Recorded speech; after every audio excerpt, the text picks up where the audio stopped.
Campus programme ਤੁਹਾਡਾ ਸਭ ਦਾ ਸਵਾਗਤ ਹੈ। ਅੱਜ ਅਸੀਂ ਤੁਹਾਨੂੰ ਲੈ ਕੇ ਚੱਲ ਰਹੇ ਹਾਂ ਸਿੱਖ ਨੈਸ਼ਨਲ ਕਾਲਜ ਕਾਦੀਆਂ ਜ਼ਿਲ੍ਹਾ ਗੁਰਦਾਸਪੁਰ ਜੋ ਕਿ ਐਫੀਲੀਏਟਡ ਹੈ Guru Nanak Dev university Amritsar and managed by Sikh education society Chandigarh. ਵਿਦਿਆ ਦਾ ਦਾਰਾ ਇਹ ਕਾਲਜ ਜੋ ਕਿ ਬੱਚਿਆਂ ਲਈ ਕਿਸੇ ਵਰਦਾਨ ਤੋਂ ਘੱਟ ਨਹੀਂ ਹੈ। ਕਾਲਜ ਵਿਖੇ ਅੱਜ ਦੇ ਟਾਈਮ ਦੀ ਹਰ ਤਰੀਕੇ ਦੀ ਮਾਡਰਨ ਫੈਸਿਲਿਟੀ ਮੌਜੂਦ ਹੈ। ਕਾਲਜ ਵਿੱਚ ਬੱਚਿਆਂ ਨੂੰ ਪੜ੍ਹਾਈ ਦੇ ਨਾਲ ਕਲਚਰਲ ਅਤੇ ਧਾਰਮਿਕ ਗਤੀਵਿਧੀਆਂ ਨਾਲ ਵੀ ਜੋੜਿਆ ਜਾਂਦਾ ਹੈ। ਕਾਲਜ ਵਿੱਚ ਵੱਖ-ਵੱਖ ਤਰੀਕੇ ਦੇ ਕੋਰਸ ਕਰਵਾਏ ਜਾਂਦੇ ਨੇ। BA arts 3 years, BA computer application 3 years, BSc non medical 3 years, BSc economics 3 years, BSc computer science 3 years, BSc IT 3 years, BCA 3 years, BCom 3 years, MA Punjabi 2 year, MSc IT 2 year, PGDCA 1 year, diploma in computer application 1 year, diploma in library science 1 year करवाए जाते हैं। College का staff बहुत ही मेहनती ते तजुर्बेकार है। College के principal doctor Harpreet Singh Hundal जी बहुत ही मेहनती इंसान ने ਅਤੇ ਹਮੇਸ਼ਾ ਹੀ ਸਟਾਫ ਅਤੇ ਬੱਚਿਆਂ ਨੂੰ ਪੂਰਾ ਸਹਿਯੋਗ ਦਿੰਦੇ ਨੇ। ਪੜ੍ਹਾਈ ਦੇ ਨਾਲ ਕਾਲਜ ਵਿਖੇ anti ragging, career guidance cell, NSS, NCC ਅਤੇ ਹੋਰ ਵੱਖ-ਵੱਖ ਤਰੀਕੇ ਦੇ ਫੈਸਿਲਿਟੀਆਂ ਮੌਜੂਦ ਨੇ। ਸਾਡੀ ਟੀਮ ਨੇ ਕਾਲਜ ਦੀ ਮੈਨੇਜਮੈਂਟ ਨਾਲ ਗੱਲਬਾਤ ਕੀਤੀ ਜਿਨ੍ਹਾਂ ਨੇ ਸਾਨੂੰ ਕਾਲਜ ਬਾਰੇ ਵਿਸਥਾਰ ਨਾਲ ਜਾਣਕਾਰੀ ਦਿੱਤੀ। ਸਾਡੀ ਟੀਮ ਨੇ ਇੱਥੋਂ ਦੇ ਬੱਚਿਆਂ ਨਾਲ ਵੀ ਗੱਲਬਾਤ ਕੀਤੀ ਜਿਨ੍ਹਾਂ ਨੇ ਕਾਲਜ ਦੀ ਬੇਹੱਦ ਤਾਰੀਫ ਕੀਤੀ। ਇੱਥੋਂ ਪੜ੍ਹ ਕੇ ਬੱਚੇ ਦੇਸ਼ ਵਿੱਚ ਹੀ ਨਹੀਂ ਬਲਕਿ ਵਿਦੇਸ਼ਾਂ ਵਿੱਚ ਵੀ ਮੱਲਾ ਮਾਰ ਰਹੇ ਨੇ। ਜੇਕਰ ਤੁਸੀਂ ਵੀ ਆਪਣਾ ਸੁਨਹਿਰੀ ਭਵਿੱਖ ਬਣਾਉਣਾ ਚਾਹੁੰਦੇ ਹੋ ਤਾਂ ਸਿੱਖ ਨੈਸ਼ਨਲ ਕਾਲਜ ਕਾਦੀਆਂ ਜ਼ਰੂਰ ਪਹੁੰਚੋ। ਆਓ ਲੈ ਕੇ ਚੱਲਦੇ ਹਾਂ ਤੁਹਾਨੂੰ ਸਿੱਖ ਨੈਸ਼ਨਲ ਕਾਲਜ ਕਾਦੀਆਂ ਜ਼ਿਲ੍ਹਾ ਗੁਰਦਾਸਪੁਰ ਵਿਖੇ। ਜੀ ਆਇਆਂ ਨੂੰ ਸਾਰਿਆਂ ਨੂੰ। ਸਿੱਖ ਨੈਸ਼ਨਲ ਕਾਲਜ ਕਾਦੀਆਂ ਵਿੱਚ ਤੁਹਾਡਾ ਸਾਰਿਆਂ ਦਾ ਸਵਾਗਤ ਹੈ। ਤੇ ਅੱਜ ਅਸੀਂ ਤੁਹਾਨੂੰ ਅੱਜ ਕੈਂਪਸ ਦਾ ਟੂਰ ਦੇਣ ਜਾ ਰਹੇ ਹਾਂ। ਤੋ ਜਸਟ ਫੋਲੋ ਅਲੋਂਗ। ਸਾਡੇ ਕਾਲਜ ਦੀ ਲਾਇਬ੍ਰੇਰੀ ਹੈ ਜਿੱਥੇ ਤੁਸੀਂ ਵੇਖ ਸਕਦੇ ਹੋ ਕਾਫੀ ਸ਼ੈਲਫਸ ਨੇ ਤੇ ਹਰ ਵਿਸ਼ੇ ਦੀ ਕਿਤਾਬਾਂ ਇੱਥੇ ਤੁਹਾਨੂੰ ਮਿਲ ਜਾਣਗੀਆਂ। ਤੇ ਇੱਥੇ ਬੈਨ ਦਾ ਵੀ ਕਾਫੀ ਚੰਗਾ ਪ੍ਰਬੰਧ ਕੀਤਾ ਹੋਇਆ ਹੈ। ਜਿਵੇਂ ਤੁਸੀਂ ਦੇਖ ਸਕਦੇ ਹੋ ਇੱਥੇ ਗਰਲਸ ਦਾ ਤੇ ਮੁੰਡਿਆਂ ਦਾ ਵੱਖੋ-ਵੱਖ ਸੈਕਸ਼ਨਸ ਬਣਾਏ ਹੋਏ ਨੇ। ਇੱਥੇ ਤੁਹਾਨੂੰ ਹਿਸਟਰੀ ਤੋਂ ਰਿਲੇਟਡ, ਕੰਪਿਊਟਰ ਸਾਇੰਸ ਤੋਂ ਰਿਲੇਟਡ, ਈਵਨ ਹਰ ਲਿਟਰੇਚਰ ਤੋਂ ਰਿਲੇਟਡ ਤੁਹਾਨੂੰ ਬੁੱਕਸ ਦੇ ਸ਼ੈਲਫਸ ਵੇਖਣ ਨੂੰ ਮਿਲ ਜਾਣਗੇ। ਇੱਥੇ ਮੈਗਜ਼ੀਨਸ ਵਾਸਤੇ ਤੁਸੀਂ ਦੇਖ ਸਕਦੇ ਹੋ ਕਾਫੀ ਰੈਕ ਵੀ ਰੱਖੇ ਹੋਏ ਨੇ ਜਿੱਥੇ ਨਿਊਐਸਟ ਤੋਂ ਨਿਊਐਸਟ ਮੈਗਜ਼ੀਨਸ ਤੁਸੀਂ ਆ ਕੇ ਪ੍ਰਾਪਤ ਕਰ ਸਕਦੇ ਹੋ। ਈਵਨ ਨਿਊਜ਼ਪੇਪਰਸ ਵੀ ਇੱਥੇ ਸਾਰੇ ਹੀ ਲੈਂਗੁਏਜਸ 'ਚ ਅਵੇਲੇਬਲ ਨੇ।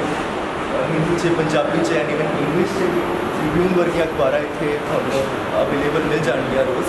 ਤੇ ਇਹ ਆ ਸਾਡੇ ਕਾਲਜ ਦੀ ਕੈਮਿਸਟਰੀ ਲੈਬ। ਇੱਥੇ ਤੁਸੀਂ ਵੇਖ ਸਕਦੇ ਹੋ ਰੈਕਸ ਆਫ ਕੈਮੀਕਲਸ ਵੀ ਪਏ ਨੇ ਕਾਫੀ। ਤੇ ਇੱਥੇ ਸਾਰੀਆਂ ਹੀ ਉਹ ਇਕਵਿਪਮੈਂਟਸ ਤੁਹਾਨੂੰ ਵੇਖਣ ਨੂੰ ਲੱਭ ਜਾਣਗੀਆਂ ਜਿੱਥੇ ਆ ਕੇ ਤੁਸੀਂ ਐਕਸਪੈਰੀਮੈਂਟਸ ਕਰ ਸਕਦੇ ਹੋ। ਇਹ ਆ ਸਾਡੇ ਕਾਲਜ ਦੀ ਮੇਨ ਗਰਾਊਂਡ ਔਰ ਸਟੇਡੀਅਮ ਜਿੱਥੇ 400 ਮੀਟਰ ਦਾ ਟਰੈਕ ਹੈਗਾ। ਤੇ ਇੱਥੇ ਹੀ ਸਾਡੀ ਸਾਰੀਆਂ ਸਪੋਰਟਸ ਮੀਟਸ ਤੇ ਸਪੋਰਟਸ ਐਕਟੀਵਿਟੀਜ਼ ਆਰਗੇਨਾਈਜ਼ ਕੀਤੀਆਂ ਜਾਂਦੀਆਂ ਨੇ। ਤੇ ਇਸੇ ਤਰ੍ਹਾਂ ਇਹ ਸਾਡੀ ਸੈਕੰਡ ਗਰਾਊਂਡ ਹੈ। ਇੱਥੇ ਤੁਸੀਂ ਵੇਖ ਸਕਦੇ ਹੋ ਫੁੱਟਬਾਲ ਲਈ ਵੀ ਇਕਵਿਪਮੈਂਟਸ ਅਵੇਲੇਬਲ ਨੇ। ਇਸੇ ਤਰ੍ਹਾਂ ਸਾਡਾ ਬਾਸਕਟਬਾਲ ਦਾ ਵੀ ਕੋਰਟ ਉੱਥੇ ਹੀ ਹੈਗਾ। ਨਾਲੇ ਕ੍ਰਿਕਟ ਲਈ ਵੀ ਇੱਥੇ ਤੁਸੀਂ ਦੇਖ ਸਕਦੇ ਹੋ ਕੋਰਟ ਅਵੇਲੇਬਲ ਆ। ਤੇ ਇਸੇ ਤਰ੍ਹਾਂ ਤੁਸੀਂ ਇੱਧਰ ਦੇਖ ਸਕਦੇ ਹੋ ਸਾਡੀ ਕਾਲਜ ਦੀ ਬਿਲਡਿੰਗ ਦਾ ਪ੍ਰੋਪਰ ਵਿਊ। ਸਰ ਮੇਰਾ ਨਾਮ ਅਨੁਪ੍ਰੀਤ ਹੈ। ਮੈਂ ਕੰਪਿਊਟਰ ਡਿਪਾਰਟਮੈਂਟ ਦੇ ਵਿੱਚ ਇੱਥੇ ਬਤੌਰ ਅਸਿਸਟੈਂਟ ਪ੍ਰੋਫੈਸਰ ਕੰਮ ਕਰ ਰਹੀ ਹਾਂ। ਸੋ ਇਹ ਕਾਲਜ ਜਿੱਦਾਂ ਤੁਸੀਂ ਦੱਸਿਆ ਕਿ ਕਾਫੀ ਲੰਬੇ ਸਮੇਂ ਤੋਂ ਐਜੂਕੇਸ਼ਨ ਦੇ ਵਿੱਚ ਬਹੁਤ ਵੱਡਾ ਰੋਲ ਪਲੇ ਕਰਦਾ। ਸਾਡੇ ਪ੍ਰਿੰਸੀਪਲ ਡਾਕਟਰ ਹੁੰਦਲ ਉਹ ਗਰਲਸ ਦੇ ਲਈ ਵੀ ਅਤੇ ਬॉयज़ ਦੇ ਲਈ ਵੀ ਇਕੁਅਲੀ ਰੋਲ ਪਲੇ ਕਰਦੇ ਆ। ਬਹੁਤ ਵਧੀਆ ਟੀਮ ਆ ਸਾਡੀ। ਅਤੇ ਪੇਰੈਂਟਸ ਦੀ ਜੇਕਰ ਗੱਲ ਕਰਾਂ ਤਾਂ ਜਦੋਂ ਵੀ ਸਾਡੇ ਰਿਜ਼ਲਟ ਆਊਟ ਹੁੰਦੇ ਨੇ ਤਾਂ ਪੇਰੈਂਟ ਟੀਚਰ ਦੀ ਮੀਟਿੰਗ ਹੁੰਦੀ ਆ ਜੀ। ਪੇਰੈਂਟਸ ਆ ਕੇ ਆਪਣੇ ਬੱਚੇ ਬਾਰੇ ਕੋਈ ਵੀ ਇਨਫੋਰਮੇਸ਼ਨ ਜਾਂ ਜਿੱਦਾਂ ਉਹਨਾਂ ਦਾ ਅਕੈਡਮਿਕ ਕਿੱਦਾਂ ਦਾ ਰਿਹਾ, ਉਹਨਾਂ ਦੀ ਹੋਰ ਜਿਹੜੀਆਂ ਇਨਫੋਰਮੇਸ਼ਨ ਹੈਗੀ ਆ ਉਹ ਸਾਡੇ ਜਿਹੜੇ ਔਨਰ ਪ੍ਰਿੰਸੀਪਲ ਸਰ ਹੈਗੇ ਨੇ ਜਾਂ ਹੋਰ HODs ਹੈਗੇ ਨੇ ਕੰਸਰਨ ਡਿਪਾਰਟਮੈਂਟਸ ਦੇ ਉਹਨਾਂ ਕੋਲ ਆ ਕੇ ਲੈ ਰਹੇ ਨੇ। ਸੁਪਰਿੰਟ ਸਾਹਿਬ ਵਿਦਿਆ ਦੀ ਦਾਨੀ ਇਹ ਸੰਸਥਾ ਜਿਹਨੇ ਅੱਜ ਤੱਕ ਹਜ਼ਾਰਾਂ ਦੀ ਗਿਣਤੀ ਦੇ ਵਿੱਚ ਉਹ ਬੱਚੇ ਪੈਦਾ ਕੀਤੇ ਨੇ ਜਿਨ੍ਹਾਂ ਨੇ ਨਾਮ ਕਮਾਇਆ। ਕੇਵਲ ਇੰਡੀਆ 'ਚ ਹੀ ਨਹੀਂ, ਫੋਰਨ ਦੇ ਵਿੱਚ ਆਪਾਂ ਗੱਲ ਕਰ ਲਈਏ ਜਿਸ ਤਰੀਕੇ ਦੇ ਨਾਲ ਇੱਥੋਂ ਦੀ ਲੁਮਨੀ ਹੈ, ਜਿਸ ਤਰੀਕੇ ਨਾਲ ਇੱਥੋਂ ਦੇ ਪੁਰਾਣੇ ਜਿਹੜੇ ਟੀਚਰਸ ਪੜ੍ਹਾ ਕੇ ਗਏ ਨੇ ਜਾਂ ਪੜ੍ਹ ਕੇ ਗਏ ਨੇ ਬੱਚੇ, ਇੱਕ ਬਹੁਤ ਵੱਡਾ ਜਦੋਂ ਸਿੱਖ ਨੈਸ਼ਨਲ ਕਾਲਜ ਦੀ ਗੱਲ ਆਉਂਦੀ ਆ ਤਾਂ ਕਿਉਂਕਿ ਪੰਜਾਬ ਸਾਰੇ 'ਚ ਫੈਲਿਆ ਹੋਇਆ ਲੇਕਿਨ ਇਹ ਏਰੀਆ ਜਿਹੜਾ ਬਾਰਡਰ ਏਰੀਆ 'ਚ ਆ ਕੇ ਇੱਥੇ ਵੀ ਤੁਹਾਡੀਆਂ ਸੇਵਾਵਾਂ ਜਿਹੜੀਆਂ ਹੈਗੀਆਂ ਉਹ ਕਿਸੇ ਤੋਂ ਘੱਟ ਨਹੀਂ ਹੈ ਔਰ ਇੱਕ ਬਹੁਤ ਵਧੀਆ ਕਾਲਜ ਦੀ ਤਰ੍ਹਾਂ ਇਹ ਕਾਲਜ ਚੱਲ ਰਿਹਾ ਔਰ ਪਿਛਲੇ ਲੰਬੇ ਸਮੇਂ ਤੋਂ ਗ੍ਰੀਨਰੀ ਨਾਲ ਇਹ ਲੈਸ ਹੈ। ਆਪਾਂ ਦੇਖ ਸਕਦੇ ਹਾਂ ਕਿ ਸਾਰੇ ਪਾਸੇ ਗ੍ਰੀਨਰੀ ਔਰ ਇੱਕ ਐਸਾ ਮਨਮੋਹਕ ਨਜ਼ਾਰਾ ਜਿਵੇਂ ਆਪਾਂ ਕਿਸੇ ਫੋਰਨ ਦੇ ਕਾਲਜ ਜਾਂਦੇ ਹੁੰਦੇ। ਕੀ ਕਹਿਣਾ ਚਾਹੁੰਦੇ? मैं ये कहना चाहता वा यह कॉलेज इस एरिए च मोरी कॉलेज है। पहला भी सी हुण भी है। ये जोड़ा कॉलेज है पहला पार्टीशन तो पहला 1938 लाहौर में सी ਇਸ ਨੂੰ ਬਣਾਉਣ ਵਾਲੇ ਮਹਾਨ ਸ਼ਖਸੀਅਤ ਪ੍ਰਿੰਸੀਪਲ ਨਿਰੰਜਨ ਸਿੰਘ, ਉਹਨਾਂ ਨੇ ਇਹ ਕਾਲਜ ਨੂੰ ਸਟੈਬਲਿਸ਼ ਕੀਤਾ ਸੀ। ਉਹਦੇ ਵਿੱਚ ਮਾਸਟਰ ਭੋਲਾ ਸਿੰਘ, ਸਰਦਾਰ ਕੇਰ ਸਿੰਘ ਵਰਗੀਆਂ ਸ਼ਖਸੀਅਤਾਂ ਜਿਹੜੀਆਂ ਕਿ ਪੰਜਾਬ ਲੈਵਲ 'ਤੇ ਪੋਲੀਟਿਕਸ ਵਿੱਚ ਸੀ, ਉਹਨਾਂ ਨੇ ਇਹ ਕਾਲਜ ਨੂੰ ਸਟੈਬਲਿਸ਼ ਕੀਤਾ। ਪਾਰਟੀਸ਼ਨ ਤੋਂ ਬਾਅਦ ਇਹ ਕਾਲਜ 1948 ਵਿੱਚ ਲਾਹੌਰ 'ਚ ਆਇਆ, ਲਾਹੌਰ ਤੋਂ ਇੱਥੇ ਕਾਦੀਆਂ ਆ ਗਿਆ, ਸਟੈਬਲਿਸ਼ ਕੀਤਾ। ਇਹ ਅਹਿਮਦੀਆ ਕਮਿਊਨਿਟੀ ਫਿਰਕੇ ਦੀ ਬਿਲਡਿੰਗ ਹੈ ਜਿਸ 'ਚ ਇਹ ਕਾਲਜ ਚੱਲ ਰਿਹਾ ਵਾ। ਇਹ ਕਾਲਜ ਇਸ ਏਰੀਏ ਵਿੱਚ, ਜਦੋਂ ਕਿ ਪੂਰੇ ਈਵਨ ਪੰਜਾਬ ਦੇ ਸਾਈਡ 'ਤੇ ਗੁਰਦਾਸਪੁਰ ਬਾਰਡਰ ਜਿਹੜਾ ਹੈ, ਈਵਨ ਬਟਾਲਾ, ਪਠਾਨਕੋਟ, ਗੁਰਦਾਸਪੁਰ ਕੋਈ ਕਾਲਜ ਨਹੀਂ ਹੁੰਦਾ, ਅਤੇ ਇਹ ਇਕੱਲਾ ਕਾਲਜ ਸੀ ਜਿਹੜਾ ਚੱਲ ਰਿਹਾ ਸੀ। ਇਸ ਵਿੱਚ ਈਵਨ ਕਾਂਗੜੇ ਤੋਂ, ਈਵਨ ਹਿਮਾਚਲ ਕਾਂਗੜਾ ਹੋ ਗਿਆ, ਈਵਨ ਜੰਮੂ ਤੋਂ, ਅੰਮ੍ਰਿਤਸਰ ਤੋਂ 3 ਟ੍ਰੇਨਾਂ 'ਤੇ ਬੱਚੇ ਬਹਿ ਕੇ ਪੜ੍ਹਨ ਲਈ ਇਸ ਕਾਲਜ 'ਚ ਆਉਂਦੇ ਸੀ। ਹੌਲੀ ਹੌਲੀ ਲਾਗੇ ਸ਼ਹਿਰਾਂ 'ਚ ਕਾਲਜ ਖੁੱਲ੍ਹ ਗਏ, ਬਟਾਲੇ, ਗੁਰਦਾਸਪੁਰ, ਪਠਾਨਕੋਟ ਕਾਲਜ ਖੁੱਲ੍ਹ ਗਏ। ਇਹ ਫਿਰ ਹੌਲੀ ਹੌਲੀ ਕਾਲਜ ਥੋੜ੍ਹਾ ਥਾਂ ਨੂੰ ਗਿਆ, ਪਰ ਹੁਣ ਇਸ ਟਾਈਮ 'ਤੇ ਇਹ ਕਾਲਜ ਦਾ ਨਾਂ ਹੈ। ਇਸ ਕਾਲਜ ਵਿੱਚ ਜਿਵੇਂ ਕਿ ਆਪਣੇ ਸ਼ਖਸੀਅਤਾਂ, ਇਸ ਕਾਲਜ ਨੇ ਇੰਨੇ ਫੌਜੀ ਜਨਰਲ, ਈਵਨ ਕਰਨਲ, ਜਨਰਲ, ਇੰਨੇ ਬੰਦੇ ਦਿੱਤੇ ਨੇ, ਇਹਦੀ ਲਿਸਟ ਤੁਸੀਂ ਗਿਣ नहीं सकते। बेटा you are part and parcel of this college, क्या कहना चाहेंगे कि यहाँ की जो स्टडी है, यहाँ का इंफ्रास्ट्रक्चर है, क्या कहना चाहेंगे कि एक वर्ल्ड क्लास जो फैसिलिटीज़ यहाँ पर प्रोवाइड की जाती है, क्या कहना चाहेंगे? फैसिलिटीज़ पूरी है, जितनी कि हमारा कोर्स है BCA का, तो हमें पूरी फैसिलिटीज़ अवेलेबल है। यहाँ पे हमारे कोर्स के रिलेटेड पूरी स्टडी करवाई जाती है बहुत अच्छे तरीके से। जो हमें चाहिए नॉलेज जितनी चाहिए उससे ज़्यादा दी जाती है। और यहाँ की फैकल्टी जो कि पूरी तरह से PhD है और हमेशा पॉजिटिव रहती है। जी अच्छी है, स्टडी बहुत अच्छी है। और बेटा हाउ आर फीलिंग, कैसा महसूस कर रहे हो आप इस कॉलेज में? बहुत अच्छा, 1 ईयर हो गया यहाँ पे है और कॉलेज बहुत अच्छा है, सारी फैसिलिटी हमें प्रोवाइड की जाती है। और as far as greenery is concern, हम देख सकते हैं कि पूरा ग्रीनरी से लैस है और ऑक्सीजन की, जैसे कोरोना में हमें वैल्यू पता चला, लगता है कि है। यस, यहाँ पे भी आप देख ही रहे हो कितनी ग्रीनरी है, बहुत ऑक्सीजन लेवल है। कितना दा पढ़ाई है सर? बहुत वधिया पढ़ाई है, सानू टीचर फ्रेंडली तौर पर ट्रीट करते नाल पढ़ाई भी बहुत। बेटा की कहना चाहोगे +2 ਦੇ ਰਿਜ਼ਲਟ ਆਉਣ ਵਾਲੇ ਨੇ, 10th ਦੇ ਰਿਜ਼ਲਟ ਆਉਣ ਵਾਲੇ ਨੇ, ਕਿ ਅਗਰ ਬੰਦੇ ਨੇ ਚੂਜ਼ ਕਰਨਾ ਤਾਂ ਇਸ ਏਰੀਆ 'ਚ ਕਿਹੜਾ ਕਾਲਜ ਚੂਜ਼ ਕਰਨਾ? ਐਸਨ ਕਾਲਜ ਹੀ ਯੂਜ਼ ਕਰਨਾ, ਇਹ ਸਭ ਤੋਂ ਵਧੀਆ ਕਾਲਜ ਹੈ। ਸਾਰੀ ਫੈਸਿਲਿਟੀ ਮਿਲਦੀ ਹੈ ਇੱਥੇ, ਪ੍ਰੋਵਾਈਡ ਹੁੰਦੀ ਹੈ। ਔਰ ਤੁਸੀਂ ਸਾਰੇ ਬੱਚੇ ਜਿਹੜੇ ਹੈਗੇ ਆ, ਉਹ ਕੱਲਾ ਪੜ੍ਹਾਈ ਨਹੀਂ, ਇੱਥੇ ਪ੍ਰਿੰਸੀਪਲ ਸਰ, ਟੀਚਰ ਜਿੱਦਾਂ ਗਾਈਡ ਕਰਦੇ ਨੇ ਪਰਸਨੈਲਿਟੀ ਡਿਵੈਲਪਮੈਂਟ ਲਈ, ਹਰੇਕ ਚੀਜ਼ ਇੱਥੇ। ਹਾਂਜੀ ਹੈਗੀ। ਬੇਟਾ ਕਿੱਦਾਂ ਮਹਿਸੂਸ ਕਰਦੇ ਇੱਥੇ ਕਾਲਜ? ਬਹੁਤ ਹੀ ਵਧੀਆ ਸਰ ਕਰਦੇ ਆ, ਬਹੁਤ ਵਧੀਆ ਪੜ੍ਹਾਈ ਹੈ ਇੱਥੇ, ਸਭ ਕੁਝ ਵਧੀਆ ਹੈ। ਤੇ ਜਿੱਦਾਂ ਹੁਣ ਅੱਜ ਕੱਲ੍ਹ ਲੋਕ ਬੱਚਿਆਂ ਦਾ ਇੰਗਲਿਸ਼ ਦਾ ਥੋੜਾ ਜ਼ਿਆਦਾ ਹੋ ਗਿਆ, ਇੰਗਲਿਸ਼ ਦੇ ਲਈ ਵੀ ਇਹ ਜ਼ਿਆਦਾ ਐਮਫਸਾਈਜ਼ ਕਰਦੇ ਨੇ ਅੱਜ ਕੱਲ੍ਹ। ਹਾਂਜੀ ਸਰ, ਬਹੁਤ ਵਧੀਆ ਪੜ੍ਹਾਈ, ਬਹੁਤ ਵਧੀਆ ਟੀਚਰ, ਬਹੁਤ ਵਧੀਆ ਤਰੀਕੇ ਨਾਲ ਰਹਿੰਦੇ ਬੱਚਿਆਂ ਨਾਲ, ਫਰੈਂਡਲੀ ਤੌਰ ਤੇ। ਬੇਟਾ ਕੀ ਕਹਿਣਾ ਚਾਹੋਗੇ ਕਿ ਅਗਰ ਤੁਹਾਨੂੰ ਕੋਈ ਚੀਜ਼ ਨਹੀਂ ਵੀ ਆਉਂਦੀ, ਇਹਦਾ ਲਈ ਵੀ ਟਿਊਸ਼ਨਾਂ ਦੀ ਲੋੜ ਆ, ਬਲਕਿ ਟੀਚਰ ਹੀ ਹੈ ਜਿਹੜੇ ਉਹ ਕਹਿੰਦੇ ਵੀ ਚਾਹੇ ਸਾਡੇ ਤੋਂ ਐਕਸਟਰਾ ਟਾਈਮ ਸਾਡੇ ਤੋਂ ਕੋਈ ਚੀਜ਼ ਪੁੱਛ ਲਓ, ਇਹ ਨਹੀਂ ਐਵੇਂ ਜਵਾਬ ਦੇਣਗੇ। ਨਹੀਂ, ਟੀਚਰ ਬਹੁਤ ਮਦਦ ਕਰਦੇ ਜੀ ਪੜ੍ਹਾਈ ਵਿੱਚ, ਤੇ ਹਾਂ ਟਿਊਸ਼ਨ ਦੀ ਲੋੜ ਨਹੀਂ, ਐਕਸਟਰਾ ਵਰਕ ਵੀ ਕਰਾਉਂਦੇ ਹੈਗੇ। ਤੇ ਲੱਗਦਾ ਕਿ ਅਸੀਂ ਇੱਕ ਰਾਈਟ ਪਾਥ ਤੇ ਜਾ ਰਹੇ। हाँ जी, बेटा फीलिंग कैसे महसूस कर रहे हो भाई? अच्छा लगता है सर कॉलेज में, अच्छी पढ़ाई कराते हैं, फ्रेंडली है टीचर। कौन से स्ट्रीम में आप? Sir BCF second sem. Second year जी। में। क्या लगता है कि कंप्यूटर का यहाँ पर जैसे सरप्लस कंप्यूटर्स हैं जी। और जैसे टीचर्स हैं जो प्रैक्टिकली ज़्यादा हमें एम्फसाइज कर रहे हैं, जी, जी। तो लगता है कि हमारे पास एक स्टेंट आ गया कि हम लोग जाते ही जॉब में हो जाएंगे? हाँ कर तो सकते हैं सर ऐसा। भाई कितना महसूस करता? ਵਧੀਆ ਸਰ, ਠੀਕ ਠਾਕ। चंगी पढ़ाई? हाँ जी सर, बहुत खुशी ਵਧੀਆ। है मन नू? हाँ जी ਪੂਰੀ ਸਰ। टीचर वधिया? हाँ जी ਸਰ, ਬਹੁਤ ਵਧੀਆ। ਔਰ ਜੇ ਆਪਾਂ ਗੱਲ ਕਰ ਲਈਏ ਇੱਥੋਂ ਦੇ ਜਿੱਦਾਂ ਜਿਹੜੇ ਕਮਜ਼ੋਰ ਵਿਦਿਆਰਥੀ ਨੇ, ਜਿਨ੍ਹਾਂ ਦੀ ਫੀਸ ਨਹੀਂ ਪੇ ਕਰ ਸਕਦੇ, ਹਾਂਜੀ। ਜਾਂ ਉਹ ਵਿਦਿਆਰਥੀ ਜਿਨ੍ਹਾਂ ਦੇ ਕੋਈ ਪੇਰੈਂਟਸ ਦੀ ਕੋਈ ਪ੍ਰੋਬਲਮ ਆਈ ਹੋਈ ਹੁੰਦੀ ਆ, ਜਾਂ ਜਿਵੇਂ ਕਰੋਨਾ ਦਾ ਮਾੜਾ ਪੀਰੀਅਡ ਸੀ ਤੇ ਕਾਲਜ ਹਮੇਸ਼ਾ ਬੱਚਿਆਂ ਨਾਲ ਖੜਾ ਚਟਾਨ ਵਾਂਗੂ। हाँ जी सर, पूरा करा। इस बार भी सर ने टीचर डिस्काउंट ਦਿੱਤਾ ਬੱਚਿਆਂ ਨੂੰ, एप्लीकेशन फिल करके बच्चे ने डिस्काउंट लिया, जिन्हें नहीं गिनते सर। बेटा कैसा महसूस हो रहा है आपको इस कॉलेज में? सर बहुत बढ़िया, यहाँ का स्टाफ भी बहुत बढ़िया है और हमें सभी फैसिलिटीज़ प्रोवाइड है। यहाँ पर कंप्यूटर लैब है हमारा, जैसे BCA कोर्स है तो कंप्यूटर की फैसिलिटी अवेलेबल है। टीचर्स बोलते हैं कि अपना जो भी काम है वो कंप्यूटर पे करो, ज़्यादा तो ज़्यादा समय कंप्यूटर चलाओ ताकि आपको नॉलेज पता चल सके। अगर कोई भी आप गल कर लिए ऑनलाइन, क्योंकि कंप्यूटर ਦੇ ਨਾਲ ਸਾਰੇ ਚੀਜ਼ਾਂ ਅਟੈਚ ਨੇ, ਆਪਾਂ ਫੇਸਬੁੱਕ ਦੀ ਗੱਲ ਕਰ ਲਈਏ, ਇੰਸਟਾ ਦੀ ਗੱਲ ਕਰ ਲਈਏ, ਮਤਲਬ ਹਰ ਚੀਜ਼ ਹੀ ਆਪਾਂ ਨੂੰ ਮਤਲਬ ਪੂਰੀ ਦਿਮਾਗੀ ਤੌਰ ਦੇ ਉੱਤੇ ਆਪਾਂ ਪੁਆਇੰਟ ਹੋ ਜਾਂਦੇ ਆ। ਜੋ ਸਟੱਡੀ ਦੇ ਨਾਲ ਰਿਲੇਟਡ ਹੈ ਉਹ ਕੰਪਿਊਟਰ ਵਿੱਚ ਕਰਨਾ ਟੀਚਰਸ ਹੀ ਸਿਖਾਉਂਦੇ ਆ ਪਰ। And you are enjoying? Yes बेटा हाउ आर फीलिंग, कैसा लग रहा है? Sir good.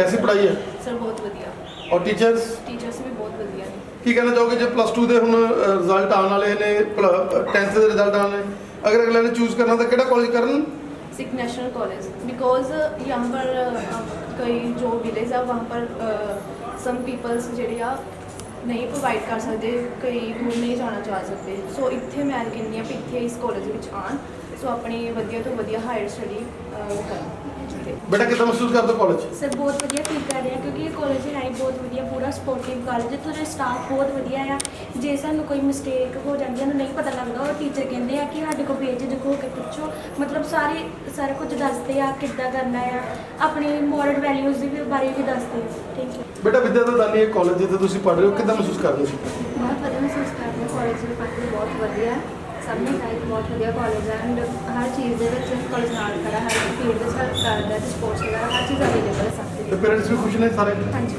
ਔਰ ਇੱਥੇ ਡਿਸਪਲਿਨ ਜਿਸ ਤਰੀਕੇ ਨਾਲ ਸਰ ਜਿਹੜੇ ਹੈਗੇ ਬਹੁਤ ਹੀ ਡਿਸਪਲਿਨਰੀ ਨੇ ਔਰ ਕੋਈ ਵੀ ਬੱਚਿਆਂ ਨੂੰ ਕੋਈ ਤਕਲੀਫ ਨਹੀਂ ਆ ਦਿੰਦੇ नहीं से कोई तकलीफ नहीं आती है कि सब बहुत वधिया ध्यान रखते हैं सब full respect Sikh national college ਜਿਹੜਾ ਇਸ ਟਾਈਮ ਕਾਦੀਆਂ ਦੇ ਵਿੱਚ ਚੱਲ ਰਿਹਾ ਹੈ ਇਹ ਸਭ ਤੋਂ ਪਹਿਲਾਂ 1938 ਦੇ ਵਿੱਚ ਲਾਹੌਰ ਦੇ ਵਿੱਚ ਚਾਲੂ ਕੀਤਾ ਗਿਆ ਸੀ ਬੜੀਆਂ ਉਸ ਟਾਈਮ ਵੀ ਬੜੀਆਂ ਮੁਸ਼ਕਲਾਂ ਦੇ ਵਿੱਚ ਲਿਆ ਕੇ ਪ੍ਰਿੰਸੀਪਲ ਨਰਿੰਜਨ ਸਿੰਘ ਹੋਰਾਂ ਨੇ ਇਹਨਾਂ ਨੇ ਇੱਕ ਸੁਸਾਇਟੀ ਬਣਾਈ ਸਿੱਖ ਐਜੂਕੇਸ਼ਨਲ ਸੁਸਾਇਟੀ ਜਿਹੜੀ ਲਾਹੌਰ ਦੇ ਵਿੱਚ ਚਾਲੂ ਕੀਤੀ ਗਈ ਉਸ ਸੁਸਾਇਟੀ ਦੇ ਅੰਡਰ ਇਹ ਕਾਲਜ ਬਣਿਆ ਅਨਫੋਰਚੂਨੇਟਲੀ ਪਾਰਟੀਸ਼ਨ ਹੋਈ ਕਾਲਜ ਉੱਥੋਂ ਛੱਡਣਾ ਪਿਆ ਉਹ ਕਾਲਜ ਸਾਨੂੰ ਸਿੱਖ ਨੈਸ਼ਨਲ ਕਾਲਜ ਲਾਹੌਰ ਵਾਲਾ ਔਰ ਇਹ ਕਾਲਜ ਕਾਦੀਆਂ ਦੇ ਵਿੱਚ ਆਣ ਕੇ ਤੇ ਸ਼ੁਰੂ ਕੀਤਾ ਗਿਆ ਇਹ ਕਿਉਂਕਿ ਅਹਿਮਦੀਆਬਾਦ ਦੀ ਬਿਲਡਿੰਗ ਸੀਗੀ ਉਸ ਟਾਈਮ ਲੇਕਿਨ ਮਾਸਟਰ ਤਾਰਾ ਸਿੰਘ ਸਰਦਾਰ ਖੜਕ ਸਿੰਘ ਪ੍ਰਿੰਸੀਪਲ ਹਰਕ੍ਰਿਸ਼ਨ ਸਿੰਘ ਜੀ ਬਾਵਾ ਪ੍ਰਿੰਸੀਪਲ ਨਰਿੰਜਨ ਸਿੰਘ ਇਹਨਾਂ ਸਾਰਿਆਂ ਰਲ ਕੇ ਤੇ ਇਹ ਕਾਲਜ ਨੂੰ ਇੱਥੇ ਚਾਲੂ ਕੀਤਾ ਕਾਲਜ ਬੁਲੰਦੀਆਂ ਤੇ ਪਹੁੰਚ ਗਿਆ ਕਿਉਂਕਿ ਡਿਸਟ੍ਰਿਕਟ ਦੇ ਵਿੱਚ ਇਹੀ ਇੱਕ ਕਾਲਜ ਹੈ ਜਿਹਦੀਆਂ ਆਪਣੀਆਂ ਗਰਾਊਂਡਸ ਨੇ 27 ਏਕੜ ਦੀ ਇਹਦੀ ਜਗ੍ਹਾ ਹੈਗੀ ਹੈ ਟੋਟਲ ਇਹਦੇ ਵਿੱਚ ਇੱਕ ਸਵਿਮਿੰਗ ਪੂਲ ਵੀ ਹੈਗਾ ਔਰ ਫਾਇਰਿੰਗ ਰੇਂਜ ਜਿੱਥੇ ਕਿ ਅਸੀਂ NCC ਵਾਲੇ ਬੱਚੇ ਇੱਥੇ ਕਲੀਅਰ ਕਰਕੇ ਆਰਮੀ 'ਚ ਵੀ ਗਏ ਨੇ ਡਿਫੈਂਸ ਸਰਵਿਸਿਜ਼ ਦੇ ਵਿੱਚ ਗਏ ਨੇ ਆਰਮੀ ਨਹੀਂ ਸਿਰਫ ਆਰਮੀ ਦੇ ਵਿੱਚ ਹੀ ਨਹੀਂ ਨੇਵੀ ਔਰ ਏਅਰ ਫੋਰਸ ਦੇ ਵਿੱਚ ਵੀ ਗਏ ਇੱਥੋਂ ਦੇ ਜ਼ਿਆਦਾ ਬੱਚੇ ਆਰਮੀ 'ਚ ਜਾ ਕੇ ਤੇ ਵੱਡੀਆਂ ਪੋਜੀਸ਼ਨਾਂ ਦੇ ਉੱਤੇ ਪਹੁੰਚੇ ਏਅਰ ਫੋਰਸ ਦੇ ਵਿੱਚ ਇਸ ਕਾਲਜ ਦਾ ਇੱਕ ਸਟੂਡੈਂਟ ਏਅਰ ਵਾਈਸ ਮਾਰਸ਼ਲ ਤੱਕ ਵੀ ਪਹੁੰਚ ਗਿਆ ਇਸੇ ਤਰ੍ਹਾਂ ਹੀ ਡਾਕਟਰਸ ਇੰਜੀਨੀਅਰਸ ਪ੍ਰਿੰਸੀਪਲ ਇਹ ਸਾਰੇ ਇਸ ਤੋਂ ਐਜੂਕੇਸ਼ਨਿਸਟ ਵੀ ਬਣੇ ਇਹ ਕਾਲਜ ਬੜਾ ਵਧੀਆ ਚੱਲਦਾ ਰਿਹਾ ਲੇਕਿਨ ਹਾਲਾਤ ਇੱਦਾਂ ਦੇ ਆਏ ਪਹਿਲਾਂ 1984 ਤੋਂ ਪਹਿਲਾਂ ਦੇ ਜਿਹੜੇ ਸਾਡੇ ਅੱਤਵਾਦ ਦੇ ਹਾਲਾਤ ਸੀਗੇ ਉਸ ਨੇ ਇਸ ਕਾਲਜ ਨੂੰ ਕੀ ਪੰਜਾਬ ਨੂੰ ਹੀ ਡਾਊਨ ਕੀਤਾ ਉਸ ਟਾਈਮ ਤਾਂ ਦਰਸ਼ਕੋ ਪੰਜਾਬ ਪਲੱਸ ਚੈਨਲ ਦੇ ਕੈਂਪਸ ਪ੍ਰੋਗਰਾਮ ਤੁਹਾਡਾ ਸਵਾਗਤ ਹੈ ਅੱਜ ਅਸੀਂ ਆਏ ਹਾਂ ਵਿਦਿਆ ਦੇ ਦਾਨੀ ਸਿੱਖ ਨੈਸ਼ਨਲ ਕਾਲਜ ਔਰ ਗੱਲ ਕਰ ਰਹੇ ਹਾਂ ਤੁਹਾਡੇ ਪ੍ਰਿੰਸੀਪਲ ਸਾਹਿਬ ਦੇ ਨਾਲ ਇੱਕ ਐਸੀ ਸਿੱਖਿਅਤ ਜਿਨ੍ਹਾਂ ਦਾ ਜਨਮ ਜਿਹੜਾ ਹੈਗਾ ਉਹ ਉਸ ਪਰਿਵਾਰ 'ਚ ਹੋਇਆ ਜਿਹੜੇ ਕਲਾ ਦੇ ਨਾਲ ਭਰਪੂਰ ਜਿਹੜੇ ਐਸੇ ਇਨਸਾਨ ਜਿਨ੍ਹਾਂ ਦਾ ਨਾਮ ਜਿਹੜਾ ਹੈਗਾ ਬਹੁਤ ਹੀ ਸਤਿਕਾਰ ਨਾਲ ਲਿੱਤਾ ਜਾਂਦਾ ਹੁੰਦਲ ਸਾਹਿਬ ਉਹਨਾਂ ਦੇ ਇਹ ਬੇਟੇ ਨੇ ਡਾਕਟਰ ਸਾਹਿਬ ਸਵਾਗਤ ਹੈ ਤੁਹਾਡਾ ਸਾਡੇ ਸਪੈਸ਼ਲ ਸ਼ੋਅ 'ਚ ਸ਼ੁਕਰੀਆ ਜੀ ਡਾਕਟਰ ਸਾਹਿਬ ਕੀ ਕਹਿਣਾ ਚਾਹੋਗੇ ਕਿ ਜਿਸ ਤਰੀਕੇ ਦੇ ਨਾਲ ਅਸੀਂ ਬੱਚਿਆਂ ਨਾਲ ਗੱਲ ਕੀਤੀ ਜਿਸ ਤਰੀਕੇ ਨਾਲ ਟੀਚਰਾਂ ਨਾਲ ਗੱਲ ਕੀਤੀ ਇਹ ਕਾਲਜ ਇੱਕ ਐਸਾ ਕਾਲਜ ਹੈ ਜਿਹੜਾ ਜਿੱਦਾਂ ਸਰ ਹੋਰਾਂ ਨੇ ਦੱਸਿਆ ਕਿ ਬੜੀ ਲੰਬੇ ਸਮੇਂ ਤੋਂ ਚੱਲਦਾ ਹੁਣ ਅੱਜ ਤੁਸੀਂ ਹਮੇਸ਼ਾ ਕ੍ਰੀਏਟਿਵ ਰਹਿੰਦੇ ਹੋ ਕਦੇ ਇਸ ਕਾਲਜ ਦੀ ਤਰੱਕੀ ਨੂੰ ਰੁਕਣ ਨਹੀਂ ਦਿੱਤਾ ਹੁਣ ਕੀ ਕਰ ਰਹੇ ਹੋ ਇਹਨਾਂ ਸਮੇਂ ਦੇ ਵਿੱਚ ਜਦੋਂ ਬੱਚੇ ਲਿਆਉਣੇ ਬੜੇ ਔਖੇ ਹੋ ਗਏ ਆ ਕੀ ਕਰ ਰਹੇ ਹੋ ਤੁਸੀਂ ਬਹੁਤ ਸੋਹਣਾ ਸਵਾਲ ਕੀਤਾ ਵਾ ਇਹ ਕਾਲਜ ਇੱਕ ਅਮੀਰ ਇਤਿਹਾਸਕ ਪਰੰਪਰਾ ਰੱਖਣ ਵਾਲਾ ਕਾਲਜ ਵਾ ਬੜੇ ਮਹਾਨ ਸਿੱਖਿਆ ਸ਼ਾਸਤਰੀ ਇਸ ਕਾਲਜ ਦੇ ਮੋਹਰੀ ਰਹੇ ਨੇ ਜਿਨ੍ਹਾਂ ਦੇ ਵਿਸ਼ੇਸ਼ ਕਰਕੇ ਨਾਂ ਜਿਹੜੇ ਮੈਂ ਜ਼ਰੂਰ ਤੁਹਾਡੇ ਇਸ ਚੈਨਲ ਰਾਹੀਂ ਸਾਂਝੇ ਕਰਨੇ ਚਾਹਾਂਗਾ ਪ੍ਰਿੰਸੀਪਲ ਨਰਿੰਜਨ ਸਿੰਘ ਜੀ ਬਾਬਾ ਹਰਕ੍ਰਿਸ਼ਨ ਸਿੰਘ ਜੀ ਇਹੋ ਜਿਹੀਆਂ ਜਿਹੜੀਆਂ ਇਹ ਸ਼ਖਸੀਅਤਾਂ ਇਸ ਕਾਲਜ ਦੇ ਸਥਾਪਿਤ ਪ੍ਰਿੰਸੀਪਲ ਰਹੇ ਨੇ ਇਸ ਕਾਲਜ ਦੀ ਮਹਾਨ ਵਿਰਾਸਤ ਇਸ ਕਾਲਜ ਦੇ ਪਿੱਛੇ ਇੱਕ ਪ੍ਰਬੰਧਕ ਵਜੋਂ ਕਾਰਜ ਕਰ ਰਹੀ ਸਿੱਖ ਐਜੂਕੇਸ਼ਨ ਸੁਸਾਇਟੀ ਇੱਥੋਂ ਦੀ ਸਥਾਨਕ ਪ੍ਰਬੰਧਕ ਕਮੇਟੀ ਇਹ ਜਿਹਨਾਂ ਦੀਆਂ ਅਮੀਰ ਪਰੰਪਰਾਵਾਂ ਵਾ ਇਹਨਾਂ ਅਮੀਰ ਪਰੰਪਰਾਵਾਂ ਦੇ ਉੱਤੇ ਪਹਿਰਾ ਦਿੰਦੇ ਹੋਏ ਅਸੀਂ ਰਿਆੜਕੀ ਦੇ ਇਲਾਕੇ ਦੇ ਇਸ ਕਾਲਜ ਦੇ ਵਿੱਚ ਉਚੇਰੀ ਸਿੱਖਿਆ ਦੇ ਖੇਤਰ ਦੇ ਵਿੱਚ ਅਸੀਂ ਨਵੀਂ ਪੁਲਾਂਘ ਜਿਹੜੀ ਆ ਉਹ ਪੁੱਟ ਰਹੇ ਹਾਂ ਇਹ ਕਾਲਜ ਬਿਲਕੁਲ ਇਹ ਗੱਲ ਦਰੁਸਤ ਆ ਕਿ ਇਹ ਕਾਲਜ ਇੱਕ ਇਸ ਇਲਾਕੇ ਦੇ ਵਿੱਚ ਇੱਕ ਵਿਲੱਖਣਤਾ ਰੱਖਦਾ ਵਾ ਇਸ ਕਾਲਜ ਦੀ ਇਸ ਵਿਲੱਖਣਤਾ ਕਾਰਨ ਹੀ ਇਸ ਕਾਲਜ ਨੇ ਰਾਜਨੀਤੀ ਦੇ ਖੇਤਰ ਦੇ ਵਿੱਚ ਆਰਮੀ ਦੇ ਖੇਤਰ ਦੇ ਵਿੱਚ, ਉੱਚ ਸੈਨਾਵਾਂ ਦੇ ਖੇਤਰ ਦੇ ਵਿੱਚ, ਸਿੱਖਿਆ ਦੇ ਖੇਤਰ ਦੇ ਵਿੱਚ ਜਿਹੜੇ ਆ ਬਹੁਤ ਮਹਾਨ ਜਿਹੜੀਆਂ ਸ਼ਖਸੀਅਤਾਂ ਵਿਦਿਆਰਥੀ ਆ ਉਹ ਪੈਦਾ ਕੀਤੇ ਆ। ਉਹ ਵਿਦਿਆਰਥੀ, ਇਹ ਵਿਰਸਾ ਹਮੇਸ਼ਾ ਸਾਡੀ ਪਿੱਠ ਪਿੱਛੇ ਇੱਕ ਇਤਿਹਾਸ ਦੇ ਵਾਂਗ ਖਲੋਤਾ ਹੋਇਆ, ਜਿਸ ਤੋਂ ਅਸੀਂ ਔਰ ਜਿਹੜਾ ਰਹਿਨਮਾਈ ਲੈ ਕੇ ਅਸੀਂ ਸਿੱਖਿਆ ਦੇ ਖੇਤਰ ਦੇ ਵਿੱਚ ਵਿਚਰ ਰਹੇ ਹਾਂ। ਤਾਂ ਸਾਡੀ ਪਹਿਲ ਹੁੰਦੀ ਆ ਕਿ ਇਸ ਖੇਤਰ ਦੇ, ਪੇਂਡੂ ਖੇਤਰ ਦੇ, ਇਸ ਸਰਹੱਦੀ ਖੇਤਰ ਦੇ ਵਿਦਿਆਰਥੀਆਂ ਨੂੰ ਉਹਨਾਂ ਦੀ ਪਹੁੰਚ ਦੇ ਵਿੱਚ ਉਚੇਰੀ ਸਿੱਖਿਆ ਜਿਹੜੀ ਆ ਉਹ ਅਸੀਂ ਇਹਨਾਂ ਪ੍ਰਬੰਧਕਾਂ ਦੇ ਸਹਿਯੋਗ ਦੇ ਨਾਲ ਹਮੇਸ਼ਾ ਉਹਨਾਂ ਤੱਕ ਅਸੀਂ ਪਹੁੰਚਾਈਏ। ਇਹ ਸਾਡਾ ਹਮੇਸ਼ਾ ਹੀ ਇਹ ਏਜੰਡਾ ਰਿਹਾ ਵਾ।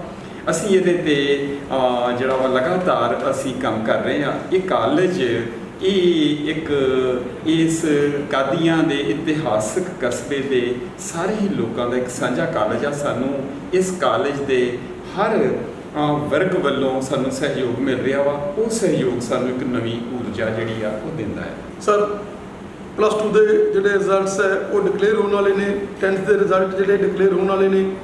ਕੀ ਕਹਿਣਾ ਚਾਹੋਗੇ ਕਿ ਬੱਚਾ ਅਗਰ ਉਹ ਪਲੱਸ 2 ਤੋਂ ਬਾਅਦ ਉਹ ਕਹਿੰਦੇ ਕਿ ਅਸੀਂ ਆਈਲੈਟਸ ਕਰਾਂਗੇ, ਨੋ ਡਾਊਟ ਆਈਲੈਟਸ ਕਰਨ, ਲੇਕਿਨ ਅਗਰ ਜਦੋਂ ਤੱਕ ਉਹਨਾਂ ਕੋਲ ਕੋਈ ਟ੍ਰੈਂਡ ਨਹੀਂ ਹੈ, ਜਦੋਂ ਤੱਕ ਉਹਨਾਂ ਕੋਲ ਜੌਬ ਓਰੀਐਂਟੇਸ਼ਨ ਨਹੀਂ, ਜਦੋਂ ਤੱਕ ਜਿੱਦਾਂ ਤੁਸੀਂ BCA ਦੇ ਕੋਰਸ ਸ਼ੁਰੂ ਕੀਤੇ ਆ, ਤੁਸੀਂ ਕੰਪਿਊਟਰ ਦੇ ਕੋਰਸ ਸ਼ੁਰੂ ਕੀਤੇ ਆ, ਡਿਗਰੀਜ਼ ਦਾ ਕੀਤਾ ਹੈਗਾ, ਕੀ ਕਹਿਣਾ ਚਾਹੋਗੇ ਕਿ ਅਗਰ ਉਹ ਸਕਿੱਲ ਲੈ ਕੇ ਜਾਵੇ? ਇੱਕ ਤਾਂ ਉਹਦਾ ਮੈਂਟਲ ਡਿਵੈਲਪਮੈਂਟ ਜਿਹੜਾ ਹੈਗਾ ਪਲੱਸ 2 ਵਾਲੇ ਬੱਚੇ ਦਾ ਬਹੁਤ ਥੋੜ੍ਹਾ ਹੁੰਦਾ ਇੱਕ ਨਵੇਂ ਕੰਟਰੀ 'ਚ ਜਾਣਾ, ਤਾਂ ਕੀ ਕਹਿਣਾ ਚਾਹੋਗੇ ਕਿ ਅੱਜ ਉਹਨਾਂ ਨੂੰ ਕਾਹਲੀ ਨਹੀਂ ਕਰਨੀ ਚਾਹੀਦੀ? ਮਾਪਿਆਂ ਨੂੰ ਬਾਅਦ ਵਿੱਚ ਪਛਤਾਉਂਦੇ ਆ ਜਦੋਂ ਦੇਖਦੇ ਆ ਕਿ ਬੜੀਆਂ ਪ੍ਰੋਬਲਮਸ ਦਾ ਸਾਹਮਣਾ ਕਰਨਾ ਪੈਂਦਾ ਜਦੋਂ ਉਹ ਇਕੱਲੀ ਆਈਲੈਟਸ ਦੇ ਨੰਬਰ ਲੈ ਕੇ ਚਲੇ ਜਾਂਦੇ ਆ, ਲੇਕਿਨ ਉਹਨਾਂ ਕੋਲ ਕੋਈ ਸਕਿੱਲ ਨਹੀਂ ਹੁੰਦੀ।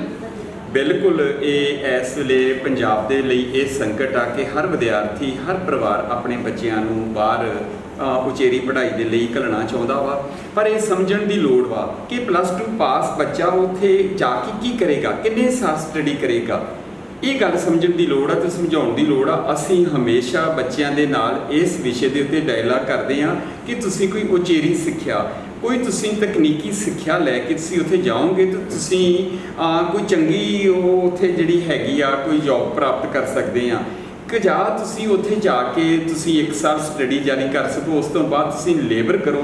ਬਹੁਤ ਮੁਸ਼ਕਲਾਂ ਆਉਂਦੀਆਂ ਨੇ। ਹੁਣ ਤਾਂ ਚਲੋ ਅੱਗੇ ਤਾਂ ਅਸੀਂ ਜਿਹੜੇ ਹੈਗੇ ਸੀਗੇ ਸਫ਼ਰਨਾਮੇ ਰਾਹੀਂ ਉੱਥੋਂ ਦੇ ਜੀਵਨ ਦੇ ਬਾਰੇ ਕੋਈ ਗਿਆਨ ਪ੍ਰਾਪਤ ਕਰਦੇ ਸੀਗੇ। ਹੁਣ ਅੱਜ ਕੱਲ੍ਹ ਸੋਸ਼ਲ ਮੀਡੀਆ ਰਾਹੀਂ ਆਮ ਲੋਕਾਂ ਦੇ ਉੱਥੇ ਤੱਕ ਪਹੁੰਚਣ 'ਤੇ ਸਾਨੂੰ ਉੱਥੋਂ ਦੀਆਂ ਜਿਹੜੀਆਂ ਅਸਲ ਉੱਥੋਂ ਦੇ ਜੀਵਨ ਦਾ ਅਸਲ ਯਥਾਰਥ ਜਿਹੜਾ ਵਾ ਉਹ ਸਾਨੂੰ ਨਜ਼ਰ ਆਉਂਦਾ ਵਾ ਵੀ ਇਹ ਬੱਚਿਆਂ ਨੂੰ ਕਿੰਨੀਆਂ ਮੁਸ਼ਕਲਾਂ ਆਉਂਦੀਆਂ ਵਾ। ਇਹਨਾਂ ਮੁਸ਼ਕਲਾਂ ਦੇ ਵਿੱਚ ਵਿਚਰਦਿਆਂ ਹੋਇਆਂ ਹਰ ਵਿਅਕਤੀ ਵਿਸ਼ੇਸ਼ ਬਾਹਰ ਜਾਣਾ ਚਾਹੁੰਦਾ, ਪਰ ਨਹੀਂ, ਇੱਥੇ ਵੀ ਬੱਚਿਆਂ ਦੇ ਲਈ ਵਧੀਆ ਭਵਿੱਖ ਹੈਗਾ ਵਾ। ਇੱਥੇ ਵੀ ਬੱਚੇ ਜੀਵਨ ਦੇ ਵਿੱਚ ਵਿਕਾਸ ਕਰ ਸਕਦੇ ਆ ਉਚੇਰੀ ਸਿੱਖਿਆ ਲੈ ਕੇ। ਜੇ ਉਹਨਾਂ ਨੇ ਉਚੇਰੀ ਸਿੱਖਿਆ ਦੇ ਲਈ ਬਾਹਰ ਜਾਣਾ ਵਾ, ਘੱਟੋ ਘੱਟ ਬੇਸਿਕ ਕੁਆਲੀਫਿਕੇਸ਼ਨ ਤਾਂ ਉਹਨਾਂ ਦੇ ਕੋਲ ਜ਼ਰੂਰ ਹੋਵੇ, ਕਿਸੇ ਵਿਸ਼ੇ ਦੀ ਮਹਾਰਤ ਹੋਵੇ, ਫਿਰ ਜਾਣ ਦੇ ਵਿੱਚ ਕੋਈ ਜਿਹੜਾ ਵਾ ਕੋਈ ਕਿਸੇ ਕਿਸਮ ਦਾ ਕੋਈ ਸ਼ੰਕਾ ਨਹੀਂ ਆ। ਇਹ ਸਾਨੂੰ ਪੰਜਾਬੀਆਂ ਨੂੰ ਥੋੜ੍ਹੀ ਜਿਹੀ ਸਮਝਣ ਦੀ ਲੋੜ ਵਾ। ਲੋਕ ਸੁਚੇਤ ਹੋ ਰਹੇ ਨੇ, ਲੋਕ ਇਸ ਗੱਲ ਤੋਂ ਜਿਹੜਾ ਵਾ ਜਾਣੂ ਹੋ ਕੇ ਬਹੁ ਗਿਣਤੀ ਪੜ੍ਹਿਆ ਲਿਖਿਆ ਵਰਗ ਜਿਹੜਾ ਵਾ ਉਚੇਰੀ ਸਿੱਖਿਆ ਇਸ ਹਿੰਦੁਸਤਾਨ ਦੇ ਵਿੱਚ, ਪੰਜਾਬ ਦੇ ਵਿੱਚ ਜਿਹੜਾ ਉਹ ਪ੍ਰਾਪਤ ਕਰ ਰਿਹਾ। ਇਹ ਕਾਲਜ ਬੜੇ ਵਧੀਆ ਵਿਦਿਅਕ ਮਾਹੌਲ ਦੇ ਵਿੱਚ ਵਿਚਰ ਰਿਹਾ ਵਾ। ਇੱਥੋਂ ਦੇ ਹਰਿਆਵਲ, ਇੱਥੋਂ ਦਾ ਵਾਤਾਵਰਣ ਬਹੁਤ ਹੀ ਸ਼ਾਨਦਾਰ ਇਹ ਮਾਹੌਲ ਆ। ਤੋ ਅਸੀਂ ਆਪਣੇ ਅੱਜ ਕੱਲ੍ਹ ਯੂਨੀਵਰਸਿਟੀ ਦੀਆਂ ਪ੍ਰੀਖਿਆਵਾਂ ਚੱਲ ਰਹੀਆਂ ਵਾ। ਅਸੀਂ ਆਪਣੇ ਆਉਣ ਵਾਲੇ ਹੋਣਹਾਰ ਵਿਦਿਆਰਥੀਆਂ ਨੂੰ ਬੜੀ ਬੇਸਬਰੀ ਦੇ ਨਾਲ ਅਸੀਂ ਉਡੀਕ ਕਰ ਰਹੇ ਹਾਂ। ਇਹ ਕਾਲਜ ਵਿਦਿਆਰਥੀਆਂ ਦੇ ਵਿਕਾਸ ਲਈ, ਇਹ ਕਾਲਜ ਇਹਨਾਂ ਵਿਦਿਆਰਥੀਆਂ ਦੇ ਬੌਧਿਕ ਵਿਕਾਸ ਦੇ ਲਈ, ਨੈਤਿਕ ਸਿੱਖਿਆ ਦੇ ਲਈ ਹਮੇਸ਼ਾ ਹੀ ਜਿਹੜਾ ਵਾ ਯਤਨਸ਼ੀਲ ਰਿਹਾ ਵਾ। ਅਸੀਂ ਆਪਣੇ ਨਵੇਂ ਵਿਦਿਆਰਥੀਆਂ ਨੂੰ ਇਹ ਬੇਨਤੀ ਕਰਨੀ ਚਾਹੁੰਦੇ ਕਿ ਤੁਸੀਂ ਐਡਮਿਸ਼ਨ ਲੈਣ ਤੋਂ ਪਹਿਲਾਂ ਉਸ ਸੰਸਥਾ ਦੇ ਬਾਰੇ ਜ਼ਰੂਰ ਜਾਣੋ, ਉਸ ਕੋਰਸ ਬਾਰੇ ਜ਼ਰੂਰ ਜਾਣੋ ਜਿਸ ਸੰਸਥਾ ਦੇ ਵਿੱਚ ਤੁਸੀਂ ਦਾਖਲਾ ਲੈਣਾ ਵਾ। ਉਹ ਸੰਸਥਾ ਵਿਦਿਅਕ ਮਿਆਰਾਂ ਦੇ ਉੱਤੇ ਖਰੀ ਉਤਰਦੀ ਆ ਕਿ ਨਹੀਂ ਉਤਰਦੀ, ਇਹ ਜ਼ਰੂਰ ਵਾਚਣ ਦੀ ਲੋੜ ਹੁੰਦੀ ਆ। ਜਦੋਂ ਤੁਸੀਂ ਇੰਨੇ ਕੁ ਇਸ ਸੰਸਥਾ ਨੂੰ, ਜਿਸ ਸੰਸਥਾ 'ਚ ਐਡਮਿਸ਼ਨ ਲੈਣਾ ਵਾ ਉਹਨੂੰ ਜਦੋਂ ਤੁਸੀਂ ਵਾਚਣ ਦੇ ਪ੍ਰਤੀ ਤੁਸੀਂ ਸੁਚੇਤ ਹੋ ਜਾਓਗੇ, ਫਿਰ ਤੁਸੀਂ ਚੰਗੀ ਉੱਚ ਸਿੱਖਿਆ ਜਿਹੜੀ ਆ ਪ੍ਰਾਪਤ ਕਰ ਸਕਦੇ ਆ। ਸਿੱਖ ਨੈਸ਼ਨਲ ਕਾਲਜ ਕਾਦੀਆਂ ਇਸ ਖਿੱਤੇ ਦੇ ਵਿੱਚ ਇੱਕ ਪੁਰਾਣੀ ਤੇ ਇਤਿਹਾਸਕ ਸੰਸਥਾ ਵਾ, ਜਿਹਦੀ ਕਹਿਣੀ ਤੇ ਕਰਨੀ ਦੇ ਵਿੱਚ ਕੋਈ ਫਰਕ ਨਹੀਂ ਹੈਗਾ। ਇਹ ਉਹਨਾਂ ਮਹਾਨ ਸ਼ਖਸੀਅਤਾਂ ਦੀ ਯਾਦ ਨੂੰ ਹਮੇਸ਼ਾ ਹੀ ਤਰੋਤਾਜ਼ਾ ਰੱਖਦੀ ਹੋਈ ਵਿਕਾਸ ਦਾ ਪੜਾਅ ਜਿਹੜਾ ਤੈਅ ਕਰ ਰਹੀ ਆ। ਅਸੀਂ ਇਹਨਾਂ ਬੱਚਿਆਂ ਨੂੰ ਇਸ ਕਾਲਜ ਦੇ ਵਿੱਚ ਦਾਖਲਾ ਲੈਣ ਦੀ ਅਸੀਂ ਅਪੀਲ ਕਰਦੇ ਹਾਂ ਤਾਂ ਉਹ ਜੀਵਨ ਦੇ ਵਿੱਚ ਹੋਰ ਵਿਕਾਸ ਕਰ ਸਕਣ। Thank you sir. ਸ਼ੁਕਰੀਆ ਸਰ। ਹਰੇਕ ਸੰਸਥਾ ਦਾ ਜਿਹੜੀ ਬੈਕਬੋਨ ਆ ਉਹ ਐਨਸੀਸੀ ਔਰ ਕੰਪਿਊਟਰਸ, ਔਰ ਤੁਸੀਂ ਉਹਨਾਂ ਦੋਨਾਂ ਨੂੰ ਹੈਂਡਲ ਕਰ ਰਹੇ ਹੋਗੇ ਇੱਥੇ ਇਸ ਕਾਲਜ ਦੇ ਵਿੱਚ। ਕੀ ਕਹਿਣਾ ਚਾਹੋਗੇ ਕਿ ਅੱਜ ਦੀ ਜਿਹੜੀ ਮਾਡਰਨ ਜਿਸ ਤਰੀਕੇ ਦੇ ਨਾਲ ਬੱਚਿਆਂ ਦੀ ਪਹੁੰਚ ਹੈ ਮਾਡਰਨ, ਔਰ ਬੱਚਿਆਂ ਨੂੰ ਅੱਜ ਹਰ ਡਿਪਾਰਟਮੈਂਟ 'ਚ ਕੰਪਿਊਟਰ ਚਾਹੀਦੇ ਹੈਗੇ ਆ, ਔਰ ਉਹਨਾਂ ਨੂੰ ਫਿਜ਼ੀਕਲ ਫਿਟਨੈਸ ਲਈ ਇਹ ਜਿਹੜੀ ਐਨਸੀਸੀ ਚਾਹੀਦੀ ਹੈ, ਕੀ ਕਹਿਣਾ ਚਾਹੋਗੇ? ਸਰ, ਜਿਸ ਤਰ੍ਹਾਂ ਆਪਾਂ ਦੇਖਿਆ ਪਿਛਲੇ ਕੁਝ ਸਮੇਂ ਦੌਰਾਨ ਦੁਨੀਆ 'ਚ ਮਹਾਮਾਰੀ ਆਈ ਆ ਤੇ ਦੋ ਚੀਜ਼ਾਂ ਬਹੁਤ ਜ਼ਿਆਦਾ ਉੱਭਰ ਕੇ ਆਈਆਂ। ਇੱਕ ਤਾਂ ਆਪਣੀ ਫਿਜ਼ੀਕਲ ਫਿਟਨੈਸ, ਸਿਹਤ ਸਭ ਤੋਂ ਪਹਿਲਾਂ ਜ਼ਰੂਰੀ ਆ। ਉਸ ਤੋਂ ਬਾਅਦ ਸਾਰੇ ਕੰਮ ਤੁਸੀਂ ਦੇਖਿਆ ਆਨਲਾਈਨ ਹੋ ਗਏ। ਆਨਲਾਈਨ ਦੇ ਪਿੱਛੇ backbone sorry computer IT industry ਸੀਗੀ। ਸਾਡੀ ਕੰਪਿਊਟਰ ਆਈਟੀ ਇੰਡਸਟਰੀ ਨੇ ਇੰਨਾ ਕੁ ਰੈਵੋਲੂਸ਼ਨਾਈਜ਼ ਕੀਤਾ ਆ ਕਿ ਹਰ ਬੱਚਾ ਹਰ ਘਰ 'ਚ ਤੁਸੀਂ ਦੇਖਿਆ ਆਨਲਾਈਨ ਐਜੂਕੇਸ਼ਨ ਪਹੁੰਚ ਚੁੱਕੀ ਆ। ਇਸੇ ਤਰ੍ਹਾਂ ਹਰ ਬੰਦੇ ਨੂੰ ਆਪਣੀ ਸਿਹਤ ਦਾ ਵੀ ਧਿਆਨ ਰੱਖਣਾ ਚਾਹੀਦਾ। ਸਿਹਤ ਲਈ ਫਿਜ਼ੀਕਲ ਫਿਟਨੈਸ ਆ। ਫਿਰ ਸਾਡੀ ਐਨਸੀਸੀ ਜਿਹੜੀਆਂ ਐਕਟੀਵਿਟੀਜ਼ ਆ ਉਹ ਬੱਚੇ ਨੂੰ ਇਹੀ ਦੱਸਦੀਆਂ, ਜਿਵੇਂ ਹੁਣ ਰੀਸੈਂਟਲੀ ਯੋਗਾ ਡੇ ਹੋ ਕੇ ਹਟਿਆ, ਜਾਂ ਸਾਡੇ ਐਡਵੈਂਚਰ ਕੈਂਪਸ ਲੱਗਦੇ ਆ। ਰੀਸੈਂਟਲੀ ਮੇਰੇ ਬੱਚੇ ਮਾਊਂਟੇਨੀਅਰਿੰਗ ਲਈ ਮੱਧ ਪ੍ਰਦੇਸ਼ ਜਾ ਕੇ ਆਏ ਆ, ਸਕਾਈ ਡਾਈਵਿੰਗ ਲਈ ਜਾਂਦੇ ਆ, ਪੈਰਾਸੇਲਿੰਗ ਲਈ, ਪੈਰਾਗਲਾਈਡਿੰਗ ਲਈ ਜਾਂਦੇ ਆ। ਬਹੁਤ ਸਾਰੀਆਂ ਐਕਟੀਵਿਟੀਜ਼ ਜਿਹੜੀਆਂ ਉਹਨਾਂ 'ਚ ਕਰੇਜ ਪੈਦਾ ਕਰਦੀਆਂ ਆ, ਕੌਨਫੀਡੈਂਸ ਪੈਦਾ ਕਰਦੀਆਂ ਔਰ ਆਪਣੇ ਆਪ ਨੂੰ ਫਿਜ਼ੀਕਲੀ ਫਿਟ ਰੱਖਦੇ। ਇਹਦੇ ਨਾਲ ਨਾਲ ਜਦੋਂ ਦੀ ਸਾਡੇ ਕਾਲਜ 'ਚ ਐਨਸੀਸੀ ਸ਼ੁਰੂ ਹੋਈ ਆ, ਬਹੁਤ ਸਾਰੇ ਇਸ ਇਲਾਕੇ ਦੇ ਵਿੱਚ ਆਰਮੀ ਨੂੰ ਅਸੀਂ ਆਫੀਸਰ ਪੈਦਾ ਕਰਕੇ ਦਿੱਤੇ ਆ। ਬਹੁਤ ਸਾਰੇ ਸਾਡੇ ਰਿਟਾਇਰਡ ਆਫੀਸਰ ਜਿਹੜੇ ਕਾਲਜ ਦੇ ਐਕਸ ਸਟੂਡੈਂਟ ਨੇ, ਤੇ ਹੁਣ ਵੀ ਜਿਹੜੇ ਬੱਚੇ ਕਰ ਰਹੇ ਆ ਉਹਨਾਂ ਨੂੰ ਰੀਸੈਂਟਲੀ ਮੇਰੇ 3 ਸਟੂਡੈਂਟਸ ਨੂੰ ਐਸਐਸਬੀ ਕਾਲ ਲੈਟਰ ਆਈ ਹੈ, ਜਿਹੜੀ ਆਫੀਸਰ ਲਈ ਡਾਇਰੈਕਟ ਇੰਟਰਵਿਊ ਹੁੰਦੀ ਹੈ, ਉਹਨਾਂ ਦਾ ਰਿਟਨ ਟੈਸਟ ਮਾਫ ਹੋ ਜਾਂਦਾ ਹੈ। ਬੇਟਾ you are part and parcel of this institute, ਔਰ ਬੜੇ ਜਿੱਦਾਂ ਬੜਾ ਮਾਣ ਹੈਗਾ ਕਾਲਜ ਨੂੰ ਤੁਹਾਡੇ ਉੱਪਰ। ਕੀ ਕਹਿਣਾ ਚਾਹੋਗੇ ਕਿ ਇਸ ਕਾਲਜ ਨੇ ਇਹ ਮਾਣਯੋਗ ਤੁਹਾਨੂੰ ਬਣਾਇਆ, ਜਿਸ ਕਾਲਜ ਦੇ ਵਿੱਚ ਤੁਸੀਂ ਪੜ੍ਹੇ, ਇੱਥੇ ਵਿੱਦਿਆ ਦਾ ਦਾਨ ਲਿੱਤਾ, ਕੀ ਕਹਿਣਾ ਚਾਹੋਗੇ? ਬਿਲਕੁਲ, ਮੈਂ ਤਾਂ ਕਹਿਣਾ ਕਿ ਮੇਰੇ ਜਿੰਨੀ ਵੀ ਮੈਂ ਅਚੀਵਮੈਂਟਸ ਪ੍ਰਾਪਤ ਕੀਤੀਆਂ ਨੇ ਲਾਈਫ 'ਚ, ਉਹਦੇ 'ਚ ਕਾਲਜ ਦਾ ਬਿਲਕੁਲ ਬਹੁਤ ਅਹਿਮ ਰੋਲ ਰਿਹਾ ਹੈ। ਮੇਰੇ ਟੀਚਰਸ ਕਾਫੀ ਫਰੈਂਡਲੀ ਨੇ, ਅਤੇ ਜਿਵੇਂ ਦਾ ਇਨਵਾਇਰਮੈਂਟ ਮੈਨੂੰ ਇੱਥੇ ਆਣ ਕੇ ਮਿਲਿਆ ਸੀਗਾ, ਆਈ ਥਿੰਕ ਉਹ ਕਾਫੀ ਜਿਹੜਾ ਹੈ ਡਿਕਟੇਟ ਕਰਦਾ ਹੈ ਕਿ ਤੁਹਾਡੀ ਲਾਈਫ ਕਿਵੇਂ ਦੀ ਹੋਊਗੀ। ਟੀਚਰਸ ਫਰੈਂਡਲੀ ਹੋਣ ਕਾਰਨ ਮੈਨੂੰ ਕਦੇ ਕੋਈ ਚੀਜ਼ ਪੁੱਛਣ 'ਚ ਝਿਜਕ ਨਹੀਂ ਹੋਈ। ਤਾਂ ਹੀ ਇਹ ਜਿਹੜਾ ਇਨਵਾਇਰਮੈਂਟ ਸੀਗਾ ਇਸਨੇ ਕਾਫੀ ਇਫੈਕਟ ਕੀਤਾ, ਕਾਫੀ ਇੰਪੈਕਟ ਪਾਇਆ ਮੇਰੀ ਲਾਈਫ 'ਚ। ਬਸ ਇਸੇ ਕਰਕੇ ਹੀ ਮੇਰੀ ਇਹ ਅਚੀਵਮੈਂਟਸ ਜਿਹੜੀਆਂ ਨੇ ਮੈਂ ਹਾਸਿਲ ਕਰ ਪਾਇਆ। ਸਰ, ਅੱਜ ਦੀ ਚੁਣੌਤੀ ਕਿ ਆਪਣਾ ਯੂਥ ਬਾਹਰ ਜਾ ਰਿਹਾ ਹੈਗਾ, ਔਰ ਜਿਸ ਤਰੀਕੇ ਦੇ ਨਾਲ ਅੱਜ ਓਵਰਲੈਪਿੰਗ ਹੋ ਰਹੀ ਹੈ ਹਰ ਚੀਜ਼ ਦੀ, ਤੁਸੀਂ ਇਸ ਮਾਨਮੱਤੀ ਇੰਸਟੀਟਿਊਸ਼ਨ ਦੇ ਵਿੱਚ ਜਿਹੜੀ ਪਾਰਟੀਸ਼ਨ ਤੋਂ ਪਹਿਲਾਂ ਦੀ ਸੇਵਾ ਕਰ ਰਹੀ ਹੈਗੀ ਆ, ਇੱਥੇ ਆਪਣੀਆਂ ਸੇਵਾਵਾਂ ਦੇ ਰਹੇ ਹੋ, ਕੀ ਕਹਿਣਾ ਚਾਹੋਗੇ ਕਿ ਅੱਜ ਬੱਚਿਆਂ ਨੂੰ ਭਵਿੱਖ ਦੇ ਲਈ ਇੰਡੀਆ ਨੂੰ ਚੂਜ਼ ਕਰਨਾ ਚਾਹੀਦਾ? ਇੰਡੀਆ ਅੱਗੇ ਲੋਕ ਕਹਿੰਦੇ ਸੀਗੇ ਕਿ ਅੰਗਰੇਜ਼ਾਂ ਨੇ ਸਾਨੂੰ ਗੁਲਾਮ ਬਣਾ ਲਿਆ, ਹੁਣ ਆਪ ਜਾ ਕੇ ਅਸੀਂ ਫਿਰ ਜਾ ਰਹੇ ਹਾਂ, ਉਹੀ ਕੰਮ ਕਰ ਰਹੇ ਹਾਂ, ਕੀ ਕਹਿਣਾ ਚਾਹੋਗੇ?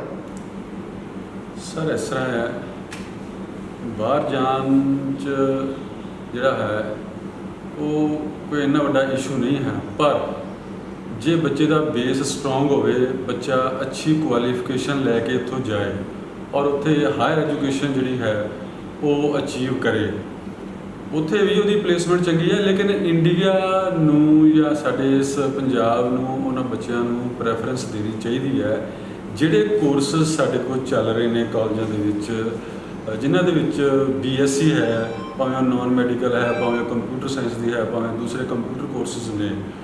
ਮੈਂ ਸਮਝਦਾ ਵੀ ਉਹ ਵਿਦਿਆਰਥੀਆਂ ਦੀ ਜਿਹੜੀ ਅਬਜ਼ੋਰਪਸ਼ਨ ਹੈ ਜੋਬ ਵਾਸਤੇ, ਉਹ ਪੰਜਾਬ 'ਚ ਵੀ ਪੂਰੇ ਇੰਡੀਆ 'ਚ ਵੀ ਹੋ ਸਕਦੀ ਹੈ। ਤਾਂ ਵਿਦਿਆਰਥੀਆਂ ਨੂੰ ਇਹ ਸੋਚਣਾ ਚਾਹੀਦਾ ਹੈ ਵੀ ਅਸੀਂ +2 ਤੋਂ ਬਾਅਦ ਇਮੀਡੀਏਟਲੀ ਅਸੀਂ ਜਿਹੜਾ ਹੈ ਉਹ ਮਾਈਗ੍ਰੇਟ ਕਰਨਾ ਚਾਹੁੰਦੇ ਹਾਂ, ਔਰ ਉੱਥੇ ਸਭ ਤੋਂ ਜ਼ਿਆਦਾ ਉਹਨਾਂ ਨੂੰ ਕੀ ਕਰਨਾ ਪੈਂਦਾ, ਲੇਬਰ ਕਰਨੀ ਪੈਂਦੀ ਹੈ।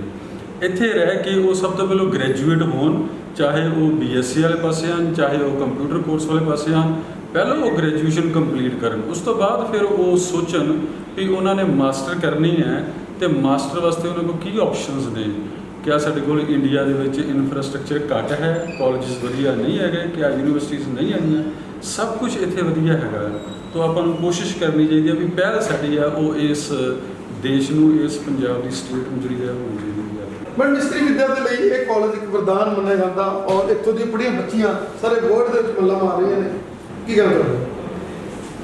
ਹਾਂਜੀ, ਇਹ ਕਾਲਜ ਅਸੀਂ ਜਿਵੇਂ ਜਾਣਦੇ ਸਾਰੇ ਇਹ ਰੂਰਲ ਖੇਤਰ ਦੇ ਵਿੱਚ ਹੈਗਾ, ਔਰ ਇਹਦੇ ਲਾਗੇ ਛਾਗੇ ਕੋਈ ਲੜਕੀਆਂ ਦੇ ਲਈ ਕੋਈ ਖਾਸ ਕਾਲਜ ਹੋਰ ਨਹੀਂ ਹੈਗਾ, ਕਾਫੀ ਦੂਰ ਦਰਾਡੇ ਤੇ ਕਾਲਜ ਪੈਂਦੇ ਆ। ਇਸ ਕਰਕੇ ਇਹ ਕਾਲਜ ਇੱਕ ਉਂਝ ਵੀ ਬਹੁਤ ਪੁਰਾਣੀ ਸੰਸਥਾ ਹੈ ਔਰ ਕੁੜੀਆਂ ਲਈ ਇਹ ਖਾਸ ਕਰਕੇ ਅਸੀਂ ਵਰਦਾਨ ਇਸ ਕਰਕੇ ਮੰਨਦੇ ਹਾਂ ਕਿਉਂਕਿ ਕੁੜੀਆਂ ਦੇਖੋ ਪਿੰਡਾਂ ਦੇ ਵਿੱਚ ਲੋਕ ਬਹੁਤ ਦੂਰ ਤੱਕ ਉਹਨਾਂ ਨੂੰ ਭੇਜਣ ਲਈ ਤਿਆਰ ਨਹੀਂ ਹੁੰਦੇ, ਕੁੜੀਆਂ ਨੂੰ ਦੂਰ ਜਾਣ ਲਈ ਬੱਸਾਂ ਵਿੱਚ ਸਫ਼ਰ ਕਰਨਾ ਪੈਂਦਾ ਹੈ। ਔਰ ਇਸ ਏਰੀਆ ਦੀ ਖਾਸ ਇੱਕ ਹੋਰ ਪ੍ਰੋਬਲਮ ਹੈ ਕਿ ਇਹ ਬਹੁਤ ਜ਼ਿਆਦਾ ਇਕਨੋਮਿਕਲੀ ਵਿਕਸਿਤ ਦੇਸ਼ ਜਿਹੜਾ ਏਰੀਆ ਨਹੀਂ ਹੈਗਾ ਅਤੇ ਲੋਕ ਬੱਚੇ ਜਿਹੜੇ ਆਪਣੇ ਜ਼ਿਆਦਾ ਆਪਣੇ ਜਿਹੜੇ ਪਰਸਨਲ ਵਹੀਕਲਸ ਵੀ ਨਹੀਂ ਰੱਖ ਸਕਦੇ ਔਰ ਇੱਥੇ ਟਰਾਂਸਪੋਰਟੇਸ਼ਨ ਦੀ ਬਹੁਤ ਜ਼ਿਆਦਾ ਫੈਸਿਲਿਟੀ ਨਹੀਂ ਹੈਗੀ। ਇਸ ਕਰਕੇ ਅਸੀਂ ਕਾਲਜ ਵੱਲੋਂ ਵੀ ਕੁਝ ਟਰਾਂਸਪੋਰਟ ਦੀਆਂ ਫੈਸਿਲਿਟੀਜ਼ ਉਹ ਬੱਚਿਆਂ ਨੂੰ ਪ੍ਰੋਵਾਈਡ ਕਰਦੇ ਹਾਂ ਔਰ ਜਿਹੜਾ ਖੇਤਰ ਹੈ ਲਾਗੇ ਛਾਗੇ ਜਿਹੜਾ ਬੱਚਿਆਂ ਦੇ ਲਈ ਇਹ ਖਾਸ ਕਰਕੇ ਲੜਕੀਆਂ ਦੇ ਲਈ ਇਹੋ ਹੀ ਜ਼ਿਆਦਾ ਉਹਨਾਂ ਲਈ ਇੱਕ ਢੁਕਵਾਂ ਪਲੇਸ ਹੈਗਾ ਔਰ ਇਸ ਦੇ ਨਾਲ ਅਸੀਂ ਕਾਲਜ ਦੇ ਵਿੱਚ ਇਹੋ ਜਿਹਾ ਮਾਹੌਲ ਬੱਚਿਆਂ ਨੂੰ ਪ੍ਰੋਵਾਈਡ ਕਰਦੇ ਹਾਂ, ਬਹੁਤ ਸੇਫ ਹੈਗਾ ਅਤੇ ਉਹਨਾਂ ਦੇ ਫੈਸਿਲਿਟੀ ਲਈ ਹਰ ਧਿਆਨ ਅਸੀਂ ਜਿਹੜਾ ਕਾਲਜ ਦੇ ਵਿੱਚ ਰੱਖਦੇ ਹਾਂ।